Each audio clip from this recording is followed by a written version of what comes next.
દેવગઢ બારિયામાં આવેલા CNG pump ઉપર માથાભારે તત્વોના આતંક જોવા મળ્યો. પંપના કર્મચારી જોડે ગાળાગાળી કરી માર મારવામાં આવતા આવા તત્વો સામે કાર્યવાહીની માંગ ઉઠવા પામી છે.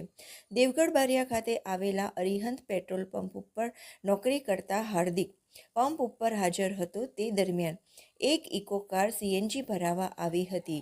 કર્મચારીએ સીએનજી ભરવાનું શરૂ કરતાં જ કારમાં આવેલા ઈસમ ઝીરો કેમ નથી કર્યું તેમ કહીને કર્મચારી સાથે ગાળાગાળી કરીને તેને મારવાનું શરૂ કર્યું.